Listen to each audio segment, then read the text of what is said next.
नमस्कार दोस्तों, स्वागत है आप सभी का। और लास्ट वीडियो के अंदर हमने जनवरी 2025 की क्रोनोलॉजी में खेल परिदृश्य तक की खबरों को पढ़ लिया था। वो काफ़ी इम्पोर्टेंट है, आपको ज़रूर से पढ़नी है। एग्ज़ाम देने से पहले आप भले ही पीडीएफ में पढ़ें, वीडियो देखें, ज़रूर से उसको कंप्लीट कीजिएगा। काफ़ी इंपॉर्टेंट चीज़ें उसके अंदर बताई गई हैं। अब हम पढ़ेंगे आज अद्यतन सामान्य ज्ञान, या जिसको हम मिसलेनियस कहते हैं। इसमें सबसे पहले हम नियुक्तियाँ पढ़ेंगे। तो चलिए स्टार्ट करते हैं। सबसे पहले देखिए, अ, जो राष्ट्रीय मानवाधिकार आयोग है, जिसको हम एनएचआरसी कहते हैं, उसके अंदर जो है अध्यक्ष पद की नियुक्ति की जा चुकी है। आपको अगर याद हो तो हमने इससे पहले पढ़ा था कि इसमें कार्यवाहक के रूप में कार्यवाहक जो अध्यक्ष है वो विजय भारती सयानी को बनाया गया है। ये हमने पहले पढ़ा था। अब इनमें जो है परमानेंट अध्यक्ष का अपॉइंटमेंट हो चुका है, और वो अध्यक्ष कौन बने हैं? उनका नाम है जस्टिस वी रामा सुब्रमण्यम। अब देखिए, एनएचआरसी हम लोगों के लिए वी के लिए काम करती है, तो इसी नाम से आप याद रख सकते हैं कि जस्टिस रामा सुब्रमण्यम जो है वो इसके अध्यक्ष अपॉइंट किए गए हैं। अब एनएचआरसी के बारे में हम कई सारी बातें जानते हैं कि 1+2 इसके सदस्य होते हैं। 1993 के अंदर इसको बनाया गया था। तो 1993 में जब इसको बनाया गया, तो ये कौन से अध्यक्ष बने हैं अब इसके, इससे याद रखिएगा कि ये 9th अध्यक्ष इसके बने हैं। कौन? Justice V Rama Subramaniam. इसमें 1+2 सदस्य होते हैं, तो वो 2 सदस्य कौन हैं?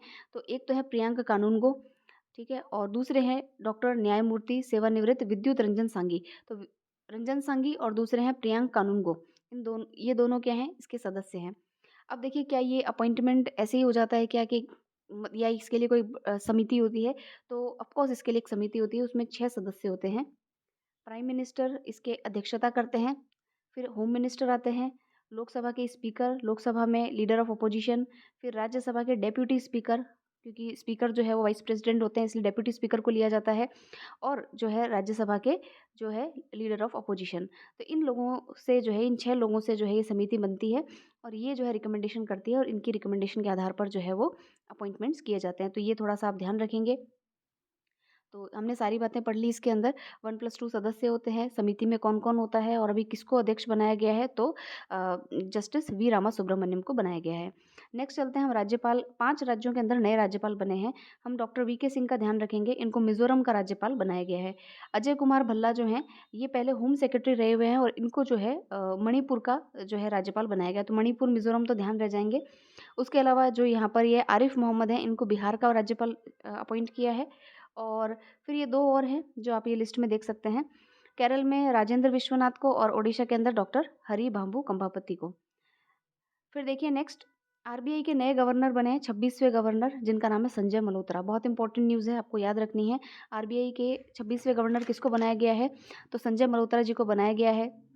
इससे पहले ये क्या काम करते थे? तो इससे पहले ये वित्त मंत्रालय में राजस्व सचिव थे, ठीक है?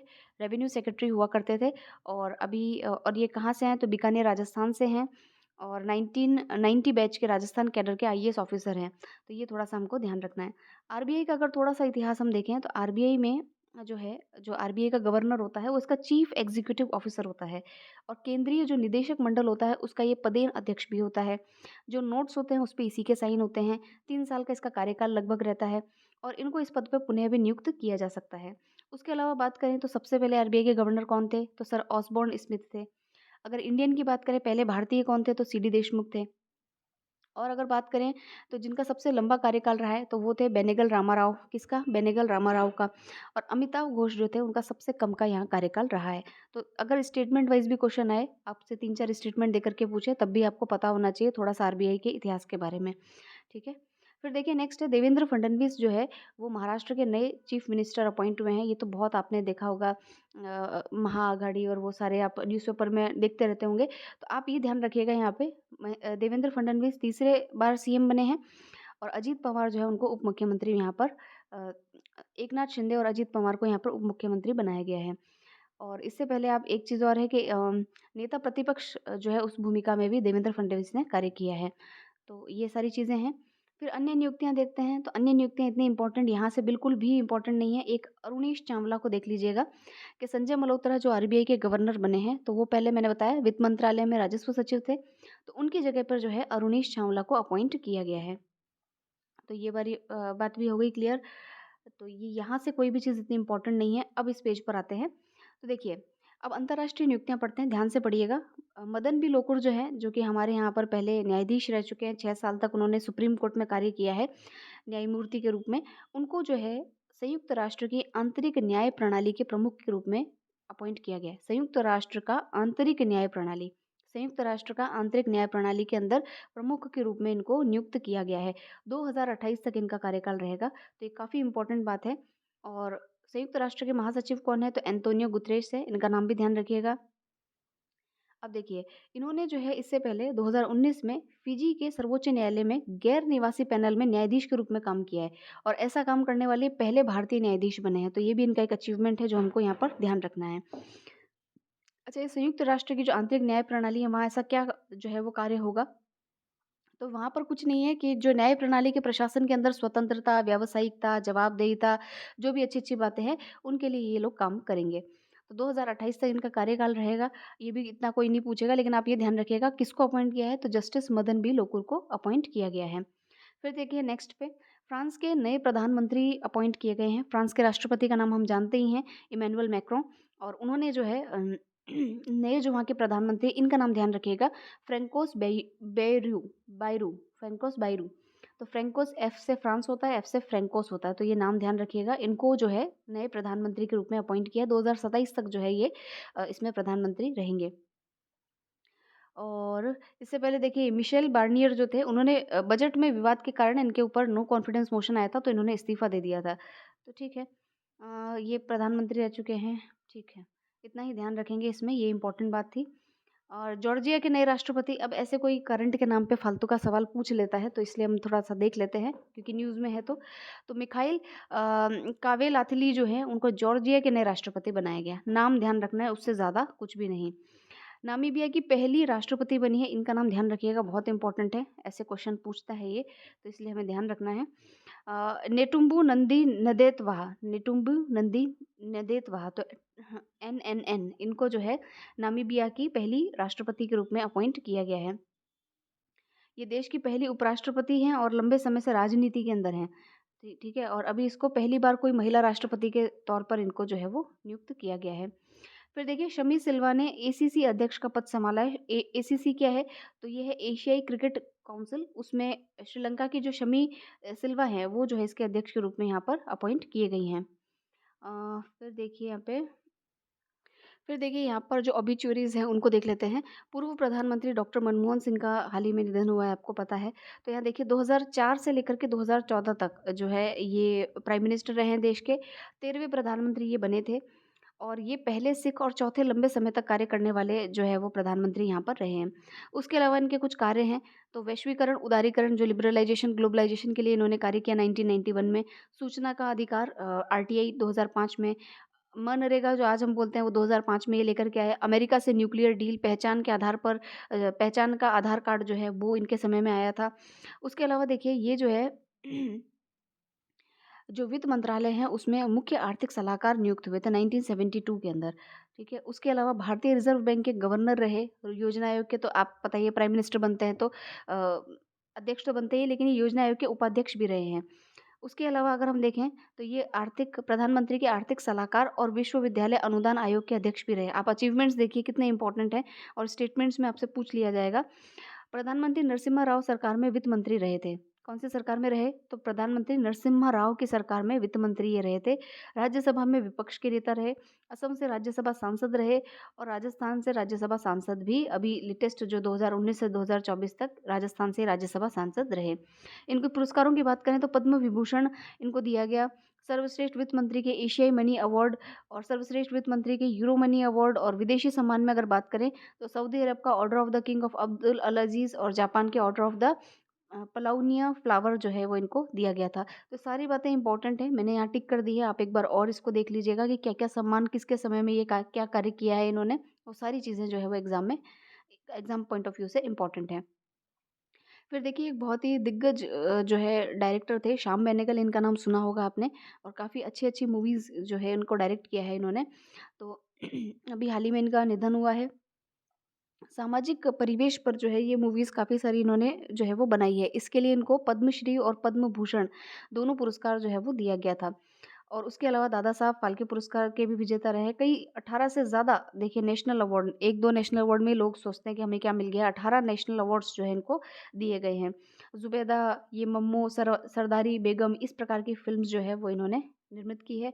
भारत एक खोज जो कि जवाहरलाल नेहरू की डिस्कवरी ऑफ इंडिया है, उसके ऊपर एक पूरा सीरियल है, डॉक्यूमेंट्री है, वो इन्होंने बनाया है। किसी को हिस्ट्री पढ़ने में अगर दिक्कत हो तो आप ये भी देखेंगे तो आपको अच्छा लगेगा। पूरी एक क्रोनोलॉजी वाइज़ जो है वो भारत का इतिहास है इसमें, और संविधान की तो सीरीज़ आती है यूट्यूब पे, तो उसके ऊपर डॉक्यूमेंट्रीज़ इन्होंने जो है वो बनाई है। फिर देखिए तबला वादक उस्ताद ज़ाकिर हुसैन, ये भी बहुत दिग्गज जो है भारतीय तबला वादक रहे हैं। तो इनका भी जो है हाल ही में हमने इनको खोया है यहाँ पे। तो यहाँ देखिए इन्होंने इनका पहला एल्बम था living in the material world. तो ये ध्यान रखिएगा, एग्ज़ाम में पूछा जा सकता है। फिर देखिए पुरस्कार सम्मान में बात करें तो इनको पद्मश्री, पद्म भूषण और पद्म विभूषण तीनों जो है वो सिविलियन अवार्ड मिले हैं। और इन्होंने जो है 2009 में पहला ग्रैमी अवार्ड जीता था। 2024 में उन्होंने 3 अलग-अलग एल्बम के लिए 3 ग्रैमी अवार्ड जीते हैं, यानी कि टोटल 4 ग्रैमी पुरस्कार जो है वो इन्होंने जीते हैं। तो काफ़ी इम्पोर्टेंट चीज़ है इनके लिए।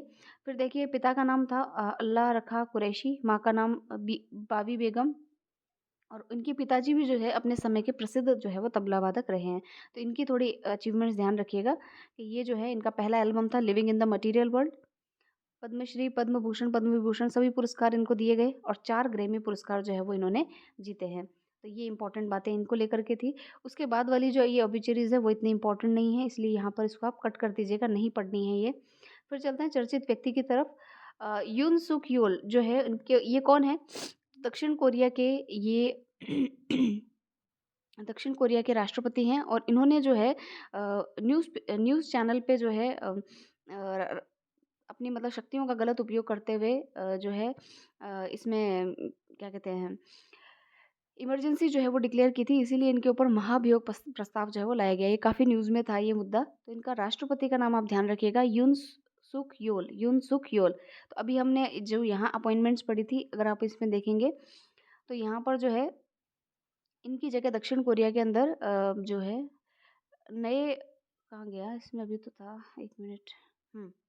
तो इनकी जगह जो है कार्यवाहक जो है राष्ट्रपति चोई सांग मोक को जो है वो बनाया गया है, क्योंकि इन्होंने जो है ये जो कार्य किया है इसके लिए इनको, इनके लिए महाभियोग प्रस्ताव लाया गया है। अ, ठीक है, इसके अलावा इसमें हुँ, इनके जो है काफ़ी विरोध हुआ, इन्होंने मार्शल लॉ लगा दिया था, ठीक है? इमरजेंसी मीन्स मार्शल लॉ, इन्होंने जो आर्मी का रूल है वो उन्होंने डिक्लेयर कर दिया था विदाउट जो अपने मंत्रिमंडल है उससे कोई सलाह किए बगैर ही इन्होंने जो है डिक्लेयर कर दिया, इसलिए इनके ऊपर महाभियोग प्रस्ताव लाया गया। तो इनका नाम ध्यान रखिएगा, यून सुक योल, ठीक है? अ, फिर देखिए यहाँ पर महत्वपूर्ण दिवस देख लेते हैं। तो देखिए सबसे पहला दिवस है विश्व एड्स दिवस, ये 1 दिसंबर को मनाया जाता है। इसका थीम था सही रास्ता अपनाएं, मेरा स्वास्थ्य मेरा अधिकार। फिर यहाँ देखिए अंतर्राष्ट्रीय दिव्यांग जन दिवस 3 दिसंबर को मनाया जाता है। अंतर्राष्ट्रीय दिव्यांग जन दिवस कब मनाया जाता है? 3 दिसंबर को। आई थिंक इनके लिए आरक्षण की व्यवस्था जो है 3 से 4% कर दी गई है, तो इससे थोड़ा-सा अगर याद रह जाए तो 3 दिसंबर जो है वो इनका मतलब दिव्यांग जन दिवस जो है वो मनाया जाता है। इसका जो थीम था वो था समावेशी और चिरस्थायी भविष्य के लिए दिव्यांगजनों के नेतृत्व को बढ़ावा देना। फिर हम बात कर ऐसा पूरा याद हमें नहीं रही, लेकिन कुछ चीज़ें हम दिमाग में अगर नोट डाउन कर लेते हैं तो एग्ज़ाम में क्या है कि ऑप्शन देखने पर हमें वो चीज़ याद आ जाती है। तो अगर आप सोचें कि एक-एक चीज़ को क्योंकि कई लोग लिखते हैं कि आप एक-एक लाइन पढ़ा रहे हो, या कभी कोई लिखता है कि ये इम्पोर्टेंट है भी कि नहीं है। तो देखिए क्वेश्चन का पेपर का पैटर्न डिपेंड करता है। जैसे आरएस प्रीलिम्स में कैसा आता है वो मुझे पता है। लेकिन अगर और अदर चीज़ों की बात करें, जैसे कि टीचिंग के कई सारे एग्ज़ाम्स हुए हैं, उसमें बहुत ज़्यादा ट्रिवियल फैक्ट्स वो पूछ लेता है, तो वहाँ तक अपन फिर कितना याद करें? तो इसलिए बेसिक-बेसिक जो चीज़ है वो आप अपने दिमाग में दर्ज करते जाएँ, और जो आपके एग्ज़ाम की रिक्वायरमेंट है कि भई और ज़्यादा ट्रिवियल वो पूछता है, तो उस हिसाब से अगर आप और उसमें गहन अध्ययन करना चाहें तो कर सकते हैं। लेकिन वो तब कीजिएगा जब आपके पास समय बचता हो, ठीक है? तो चलिए नेक्स्ट है विश्व मृदा दिवस, सॉइल डे कब मनाते हैं? 5 दिसंबर को मनाते हैं। महापरिनिर्वाण 6 दिसंबर, ये तो पता है। मानवाधिकार दिवस देखिए, मानवाधिकार यानी कि ह्यूमन राइट्स डे जो है वो 10 दिसंबर को मनाया जाता है, तो ये इम्पोर्टेंट है, ये थोड़ा ध्यान रखना है। हमारे अधिकार हमारा भविष्य अभी, ठीक है? तो ये थोड़ा-सा ध्यान रखना है। और फिर देखिए यहाँ पे जो है अंतर्राष्ट्रीय प्रवासी दिवस जो है, ये देखिए अंतर्राष्ट्रीय प्रवासी दिवस है, ये 18 दिसंबर को मनाया जाता है। भारत में 9 जनवरी को जो है प्रवासी दिवस मनाया जाता है। राजस्थान में 10 दिसंबर को जो है वो प्रवासी दिवस डिक्लेयर किया है। तो ये थोड़ा-सा ध्यान रखना है आपको, कौन-सा कब क्या है। फिर देखिए यहाँ पर है विश्व ध्यान दिवस, ये काफ़ी इम्पोर्टेंट है। वर्ल्ड मेडिटेशन डे, ये जो है आपका 21 दिसंबर को मनाया जाता है और इसको अभी डिक्लेयर किया गया है 2024 को संयुक्त राष्ट्र महासभा ने सर्वसम्मति से जो है विश्व ध्यान दिवस के रूप में मनाने के लिए प्रस्ताव पारित किया है। नागपुर स्थित स्टार्टअप हैबिल्ड ने इतने प्रतिभागियों के साथ में विश्व का रिकॉर्ड भी स्थापित किया है। ठीक है। अच्छा, 21 दिसंबर को जो है शीतकालीन संक्रांति होती है। भारतीय परंपरा में उत्तरायण की शुरुआत शीतकालीन संक्रांति से होती है। इसे वर्ष का सबसे शुभ समय माना जाता है, विशेष तौर पर ध्यान और आंतरिक चिंतन के लिए। और 21 जून को अंतर्राष्ट्रीय योग दिवस पर 6 महीने बाद पड़ता है, जो कि ग्रीष्मकालीन संक्रांति है। तो ये थोड़ा-सा ध्यान रखिएगा कि भारत के परिप्रेक्ष्य में ये इम्पोर्टेंट है। वो शीतकालीन संक्रांति पे और ये जो है ग्रीष्मकालीन संक्रांति पर जो है इसको डिक्लेयर किया गया है। फिर राष्ट्रीय गणित दिवस, आपको पता है महान गणितज्ञ हुए श्रीनिवास रामानुजम, उनके जन्म दिवस पर जो है 22 दिसंबर को मैथ्स डे मनाया जाता है। किसान दिवस, ये भी इम्पोर्टेंट है, 23 दिसंबर को मनाया जाता है, आपको ध्यान रखना है। 2024 का थीम क्या है इसमें? समृद्ध राष्ट्र के लिए अन्नदाताओं को सशक्त बनाना। और ये दिवस जो है पूर्व प्रधानमंत्री चौधरी चरण सिंह की जयंती के अवसर पर मनाया जाता है 23 दिसंबर को। राष्ट्रीय उपभोक्ता दिवस कब आता है? ये भी 23 दिसंबर को आता है। सुशासन दिवस, आपको पता है अटल बिहारी वाजपेयी की जयंती पर 25 दिसंबर को हम मनाते हैं। वीर बाल दिवस, वेरी वेरी इंपॉर्टेंट, ध्यान रखिएगा। इस पे अभी हमने पीछे पुरस्कार भी पढ़े थे। तो वीर बाल दिवस जो है गुरु गोविंद सिंह जो थे, उनके जो साहिबजादे थे बाबा जोरावर सिंह और बाबा फतेह सिंह, उनकी शहादत को याद करने के लिए हम 26 दिसंबर को वीर बाल दिवस जो है वो मनाते हैं। फिर देखिए यहाँ इस और कोई चीज़ इम्पोर्टेंट नहीं है। फिर बुक्स के बारे में देख लेते हैं। बुक्स का देखिए, द अनयील्डिंग जज, the life and legacy of justice A N Grover, ये किसने लिखी है? तो गौरी ग्रोवर ने लिखी है। फिर है यहाँ पर माय बिलवड लाइफ, ये है अमिताभ कुमार की। यहाँ पर देखेंगे Dubai to Karachi the Dawood saga continues, A S Hussain Zaidi की ये किताब है। एनलाइटनमेंट अ न्यू बिगनिंग, ये सदगुरु की जो है वो पुस्तक है। एनलाइटनमेंट की बात जो है कौन कर रहे हैं? सदगुरु कर रहे हैं। थोड़ा सा दिमाग में ध्यान रखिएगा। बाकी नेक्स्ट देखते हैं कुछ ऑपरेशंस और अभियान के बारे में। सबसे पहला है सुपोषित ग्राम पंचायत अभियान। तो सुपोषित ग्राम पंचायत अभियान 26 दिसंबर, जो कि वीर बाल दिवस होता है, उसी कार्यक्रम में प्रधानमंत्री के द्वारा इसको जो है वो लॉन्च किया गया है। इसका उद्देश्य है ग्राम पंचायतों के बीच स्वस्थ प्रतिस्पर्धा को बढ़ावा देकर कुपोषण को समाप्त करना, क्योंकि पोषित का नाम आ रहा है तो कुपोषण समाप्त करना इसका टारगेट है। फिर देखिए इसके ग्राम पंचायत अभियान के शुभारंभ के अवसर पर 10,000 ग्राम पंचायतों को पुरस्कृत भी यहाँ इन्होंने किया है। इतना इंपॉर्टेंट नहीं है, बस ये ध्यान रखिएगा कि ये किसके लिए जो है स्टार्ट किया गया है। इसका स्टार्ट जो है ग्राम पंचायतों के स्वस्थ प्रतिस्पर्धा को बढ़ावा देकर कुपोषण को समाप्त करने के लिए प्रधानमंत्री के द्वारा शुरू किया गया है। फिर देखिए एक सैन्य अभ्यास है जिसका नाम है हरिमऊ शक्ति। हरिमऊ शक्ति अभ्यास का नाम है। ये किसके बीच में है? तो भारत और मलेशिया के बीच में है और ये सैन्य अभ्यास है, आर्मी का अभ्यास है। इसको मलेशिया के पहांग जिले के अंदर जो है वो किया गया है। इसका पिछला संस्करण जो है मेघालय के उमरोई के छावनी में किया गया था। नाम ध्यान रखिएगा, हरिमऊ शक्ति किसके बीच में है? तो भारत और मलेशिया के बीच में है। फिर देखिए श्रीलंका भारत नौसेना अभ्यास जो है, इसका नाम क्या है? स्लाइनेक्स। इसके नाम से आप पता कर लेंगे कि किसके बीच में है। ये ध्यान रखिएगा कि इसको विजाग में जो है वो डील किया गया है, विजाग के अंदर इसको जो है वो अभ्यास को किया गया है। फिर नेक्स्ट है भारत और कंबोडिया के मध्य संयुक्त टेबल टॉप अभ्यास है जिसका नाम है सिनबेक्स। ये बहुत इंपॉर्टेंट है, बहुत नाम ध्यान रखिएगा। सिनबेक्स किसके बीच में है? पुणे के अंदर किया गया, भारत और कंबोडिया के बीच में। ठीक है। फिर भारत, फ्रांस और दुबई के बीच में, तीनों के बीच में सैन्य अभ्यास है जिसका नाम है डेजर्ट नाइट। ठीक है, ये थोड़ा ध्यान रखना है। फिर देखते हैं कुछ सम्मेलन अगर इम्पोर्टेंट हो तो देखिए पहला भारत समुद्री विरासत सम्मेलन जो है नई दिल्ली में आयोजित किया गया है। ये इम्पोर्टेंट है, नाम ध्यान रखिएगा। पहला है भारतीय समुद्री विरासत सम्मेलन। ठीक है, तो कहाँ पर हुआ? नई दिल्ली के अंदर जो है वो इसको संपन्न किया गया। उसके अलावा मुख्य सचिवों का राष्ट्रीय सम्मेलन था, इसको छोड़िए, ये काम का नहीं। विश्व आयुर्वेद कांग्रेस, ये कहाँ पर आयोजित की गई? ये इंपॉर्टेंट है। आयुर्वेद अच्छी जगह पे, जहाँ पर बहुत दिमाग वगैरह सब सही रहता है, तो देहरादून उत्तराखंड के अंदर जो है इसको आयोजित किया गया है। ठीक है। फिर देखिए यहाँ पे दोहा फोरम। तो दोहा फोरम है तो दोहा कतर के अंदर, और इसका जो है इसका प्रतिनिधित्व जो है डॉक्टर एस जयशंकर ने किया था यहाँ पे। फिर यहाँ देखें हम भारत नॉर्वे का व्यापार फोरम, ये मुंबई में आयोजित किया गया। फिर है विश्व समुद्री प्रौद्योगिकी सम्मेलन, ये चेन्नई भारत में। आप ध्यान से देखिएगा, वो तो विश्व विरासत वाला था, समुद्र वाला, वो नई दिल्ली में था, और ये जो है आपका चेन्नई भारत में है। समुद्र को लेकर जो प्रौद्योगिकी है उसका सम्मेलन कहाँ पर किया गया है? तो ये चेन्नई के अंदर किया गया है। फिर देखिए मरुस्थलीकरण से निपटने के लिए संयुक्त राष्ट्र सम्मेलन के पक्षों का सम्मेलन कोप 16 जो है ये कहाँ पर हुआ, बहुत इंपॉर्टेंट है क्योंकि ये आपके सिलेबस का हिस्सा है डायरेक्टली। तो ये जो है रियाद सऊदी अरेबिया में आयोजित किया गया है। पहली बार पश्चिम एशिया के ने इस महत्वपूर्ण पर्यावरण सम्मेलन की मेजबानी की है। इसके क्षेत्र देखिए, इसका क्षेत्र है भूमि पुनरुद्धार, सूखे से निपटने की क्षमता, सतत विकास लक्ष्यों के लिए केंद्र में भूमि, महिलाओं के भूमि अधिकार, ये सब बातों को लेकर के जो ये सम्मेलन आयोजित किया गया है। फिर ये पुलिस महानिदेशकों का सम्मेलन है, भुवनेश्वर, उड़ीसा के अंदर किया गया। फिर देखिए यहाँ पर कुछ योजनाएँ और कार्यक्रम हैं। सबसे पहली है जलवाहक योजना। ये जलवाहक योजना क्या है? तो केंद्र सरकार ने राष्ट्रीय जलमार्ग संख्या 1, 2 और 16 पर अंतर्देशीय जलमार्गों के ज़रिए माल ढुलाई को प्रोत्साहित करने के लिए इस योजना को स्टार्ट किया है, जलवाहक योजना को। इसके तहत क्या होगा कि जलमार्गों के माध्यम से 300 किलोमीटर से अधिक दूरी तक माल परिवहन करने वाले कार्गो मालिकों के परिचालन लागत पर 35% की उनको सब्सिडी दी जाएगी और ये 3 सालों तक वैध रहेगी। तो ये जलवाहक योजना बेसिकली किसके लिए है कि आप जो भी फ्रेट का काम करते हैं जल मार्गों से उसको और बढ़ावा दिया जाए। और बढ़ावा कैसे दोगे? जो उनके मालिक होते हैं, जो माल परिवहन करते हैं, उनको कुछ सब्सिडीज़ जो है इसके अंदर दी जाएगी। तो ये थोड़ा-सा हमें ध्यान रखना है।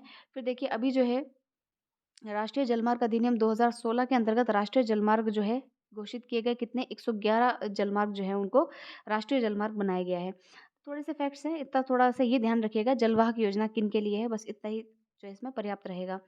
फिर देखिए ये वाला जो है ये क्या है? विरासत साड़ी महोत्सव, ये है विरासत मेरी साड़ी मेरा अभियान महोत्सव और प्रदर्शनी। ये भारत सरकार के कपड़ा मंत्रालय के द्वारा है और ये तीसरी बार इसका संस्करण का आयोजन था और अलग-अलग हिस्सों में हथकरघा साड़ियों को प्रदर्शित इसके अंदर जो है वो किया गया था। जैसे कि अभी इसमें नाम भी दे रखा है, ये यूपीएससी की तैयारी करते हैं तब तो सब पढ़ना पड़ता है इसके अंदर, लेकिन अभी अपने इतना कोई काम का इसमें जो है वो चीज़ है नहीं। फिर देखिए नेक्स्ट जो है कहाँ गया? हाँ। पोर्टल और ऐप देख लेते हैं। एक पोर्टल का नाम है अन्न चक्र और स्कैन ऐप, स्कैन पोर्टल। ये क्या है? तो केंद्रीय उपभोक्ता मामले और खाद्य जो पीडीएस मंत्रालय है हमारा, उन्होंने जो है पीडीएस को आधुनिक बनाने के लिए अन्न चक्र और स्कैन पोर्टल जो है वो लॉन्च किया है। स्कैन का फुल फॉर्म क्या है? Subsidy claim application for NFSA. NFSA मतलब कि नेशनल फूड सिक्योरिटी एक्ट, उसके लिए जो है स्कैन ऐप स्कैन पोर्टल लेकर के आए हैं और अन्न चक्र जो है इसके लिए एक पोर्टल लेकर के आए हैं। अन्न चक्र जो है ये पीडीएस आपूर्ति श्रृंखला अनुकूलन देश भर में पीडीएस लॉजिस्टिक नेटवर्क की दक्षता बढ़ाने से एक ऐतिहासिक पहल है और ये जो है स्कैन पोर्टल जो है वो एनएफएसए 2013 के तहत राज्यों के लिए सब्सिडी दवा प्रक्रिया को और कारगर बनाने के लिए डिज़ाइन किया गया। तो इतना सा ध्यान रखिएगा कि ये जो है पीडीएस और जो हमारा एनएफएसए उससे रिलेटेड है अन्न चक्र और स्कैन पोर्टल। ठीक है, इतना ध्यान रहेगा तो पर्याप्त है, इससे आपका क्वेश्चन हल हो जाएगा।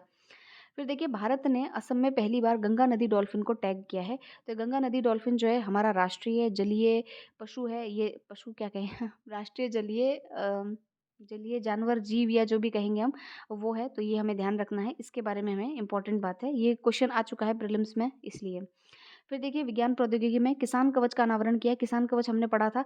किसान कवच क्या है कि जो भी किसान हैं वो उनके लिए ये एक बॉडी सूट की तरह काम करेगा ताकि वो कीटनाशक जब भी छिड़काव करे उसका तो उसके संपर्क में आने से इनको कोई प्रकार का जो है वो बीमारी ना हो। और इसमें जो है इसे सेपियो हेल्थ प्राइवेट लिमिटेड के सहयोग से बैंगलोर का ब्रिक इंस्टेम द्वारा विकसित किया गया है। ठीक है, इतना तो नहीं पूछा जाएगा। फिर ये इंपॉर्टेंट है, देश का पहला डायबिटीज़ बायो बैंक जो है वो चेन्नई के अंदर स्थापित किया गया है। तो ये क्या है? तो ये जो है भारत का पहला डायबिटीज़ बायो बैंक है। इसका उद्देश्य क्या है कि डायबिटीज़ के कारणों पर उन्नत अनुसंधान को बढ़ावा देना, खासकर भारत में इसके अद्वितीय पैटर्न और संबंधित स्वास्थ्य स्थितियों पर ध्यान जो है वो केंद्रित करना।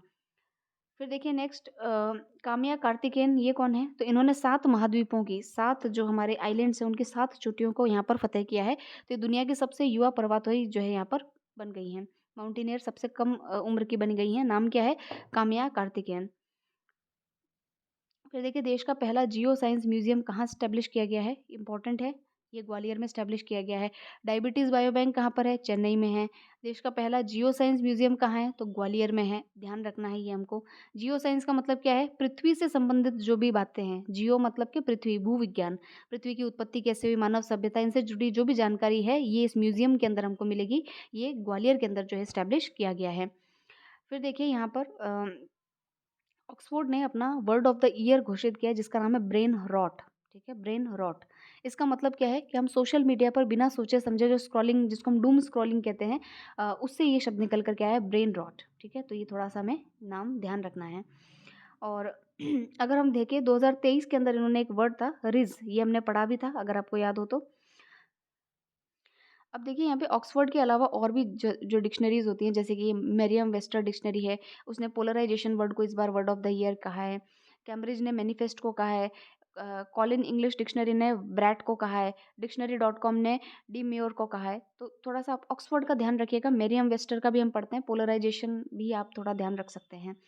ठीक है, फिर चलते हैं नेक्स्ट पे, जो हमारे वन लाइनर्स हैं। देखिए, भारत और नेपाल के बीच में सैन्य अभ्यास है जिसका नाम है सूर्य किरण। ध्यान रखिएगा, अभ्यासों के ऊपर कुछ क्वेश्चन अगर आ जाए ट्रिकी सा तो नाम ध्यान रहे आपको। फिर है, हाल ही में किस टोक्यो ओलंपिक पदक विजेता भारतीय महिला मुक्केबाज को मुक्केबाजी की अलग संस्था विश्व मुक्केबाजी के एथलीट आयोग में सदस्य के तौर पर जो है वो शामिल किया गया है। अब देखिए, आयोग के सदस्य के रूप में लवलीना बोरगोहेन जो है उनको शामिल किया गया है। तो बहुत इंपॉर्टेंट चीज़ है, इनका नाम हमने पढ़ा था। और विश्व मुक्केबाजी का जो एथलीट आयोग है उसके सदस्य के रूप में ये अपॉइंट की गई हैं। फिर देखिए, चाइना की तिब्बत में ब्रह्मपुत्र नदी पर दुनिया का सबसे बड़ा बांध बनाने की योजना है। ब्रह्मपुत्र नदी को तिब्बत में कौन से नाम से जाना जाता है? तो यारलुंग सांगपो के नाम से जाना जाता है, ये हमें पता है। और फिर देखिए नेक्स्ट है, हाल ही में किस यूरोपीय देश ने नई दिल्ली में अपना पहला दूतावास का उद्घाटन किया? तो ये मालदोवा है। ठीक है। फिर है, कैंसर की वैक्सीन बनाने का दावा कौन से देश ने किया? रशिया ने, ये भी न्यूज़ में था, तो हमें ध्यान है। और फिर देखिए, भिखारियों को भीख देने पर एफआईआर दर्ज करने वाला पहला आदेश जारी करने वाला कौन सा राज्य है? इम्पोर्टेंट है, ध्यान रखिएगा, इंदौर ने ये पहला किया है। तो एमपी दो कारणों से, एक तो एमपी का ग्वालियर जो है वहाँ पर जियो साइंस म्यूजियम बन रहा है, और दूसरा एमपी का जो इंदौर है वहाँ पर भिखारी या जो भीख देने पर जो है एफआईआर दर्ज करने वाला पहला ये राज्य बना है। फिर देखिए, पहली बार भारत नेपाल पर्यटन बैठक कहाँ पर हुई? काठमांडू में।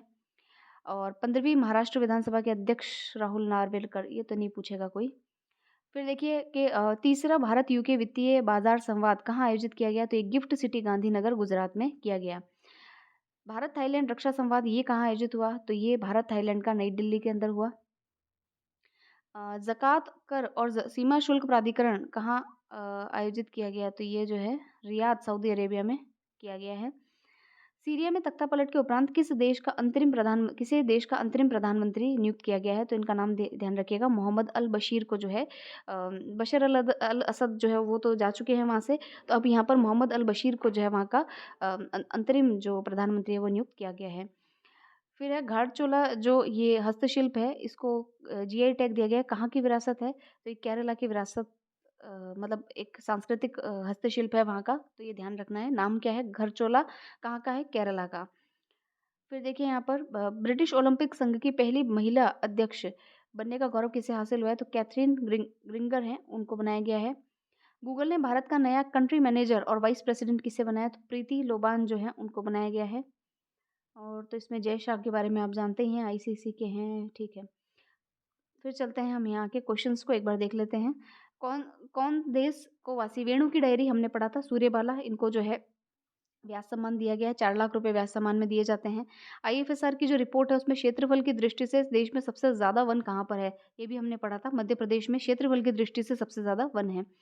फिर बीबीसी 100 वुमेन की सूची में भारतीय महिला को स्थान दिया गया है। कौन-कौन सी महिलाएँ हैं? तो अरुणा राय, विनेश फोगाट और पूजा शर्मा, तीनों के नाम हमने पढ़े थे। हल्ला मोदी ये कहाँ पर था? कुवैत के अंदर, अभी कुवैत की यात्रा हमने पढ़ी थी बहुत डिटेल से। अत्याधुनिक युद्धपोत जो है भारतीय नौसेना में जिनको शामिल किया गया है, तो वो आपके सूरत और नीलगिरी दोनों ही हैं। अंडर 19 महिला एशिया कप भारतीय टीम ने किसको पराजित किया है यहाँ पर? तो बांग्लादेश को पराजित किया है। ठीक है। महिलाओं ने तो बांग्लादेश को पराजित किया और पुरुष टीम बांग्लादेश से पराजित हुई है। आरबीआई के 26वें जो गवर्नर है कहाँ से हैं? ये बीकानेर से हैं। किरण मजूमदार शॉ जो है, इनको जो है इन्होंने बाइकॉन की स्थापना कब की थी? अच्छा, 1 मिनट। इनको जो है जमशेदजी टाटा पुरस्कार जीता। इस प्रतिष्ठित पुरस्कार की स्थापना कब की गई? जो जमशेदजी टाटा पुरस्कार है ये 2004 में स्थापित किया गया है। फिर देखिए, प्रधानमंत्री का संबंध कौन-सी युग्म से असंगत है? तो यहाँ पर ये वित्त मंत्री जो है 91 के टाइम पर रहे थे, तो ये थोड़ा-सा यहाँ असंगत है। फिर है, मिट्टी की देखभाल, मापना, निगरानी करना, विश्व मृदा दिवस का ये थीम था और ये कब मनाया जाता है? तो 5 दिसंबर को विश्व मृदा दिवस आता है। फिर है, माई अ, बिल्ड लाइफ, इसके लेखक कौन है? तो अमिताभ घोष हैं। माई बिलव्ड लाइफ, तो ये ध्यान रखिएगा। फिर है जब तक आई बाहर, ये जो हमने पढ़े थे साहित्य अकादमी पुरस्कार, उसमें हिंदी भाषा के लिए गगन गिल को ये पुरस्कार दिया गया है। देश का पहला डायबिटीज़ बायो बैंक चेन्नई में। फिर और जियो साइंस वाला वो ग्वालियर के अंदर। फिर ये 11th junior Asia cup hockey championship का खिताब किसने 5वीं बार जीता है भारत ने। भारत कौशल रिपोर्ट के अनुसार किस क्षेत्र के युवाओं की वैश्विक रोजगार संभावना सबसे ज़्यादा है? तो प्रबंध जो स्नातक होते हैं, मैनेजमेंट के जो ग्रेजुएट्स होते हैं, उनका ज़्यादा है। भारत मलेशिया संयुक्त सैन्य अभ्यास हरिमऊ शक्ति का कौन-सा संस्करण मलेशिया में आयोजित किया गया है? तो चौथा संस्करण था। फिर है विश्व आयुर्वेद कांग्रेस एवं एक्सपो, इसका मैंने आपको बताया था आयुर्वेद का कांग्रेस कहाँ पर हुआ है? ये देहरादून में हुआ है, उत्तराखंड में। मेरियम वेबस्टर डिक्शनरी के हिसाब से शब्द कौन सा है उनका वर्ड ऑफ द ईयर? तो वो पोलराइजेशन है। ब्रेन रॉट जो है ऑक्सफोर्ड के हिसाब से है। ठीक है, तो ये था फ्रेंड्स हमारी पूरी मैगजीन। आज हमने इसको पूरा कंप्लीट कर लिया है। आप ज़रूर से पढ़िएगा, देखिएगा इसको जब भी समय मिले आपको। और मिलते हैं नेक्स्ट वीडियो के अंदर, जब हम पूरा ही उसमें प्रादेशिक परिदृश्य का एक बार जो मोटा मोटा जो इंपॉर्टेंट चीज़ें हैं उसको देखेंगे। Thank you very much for listening.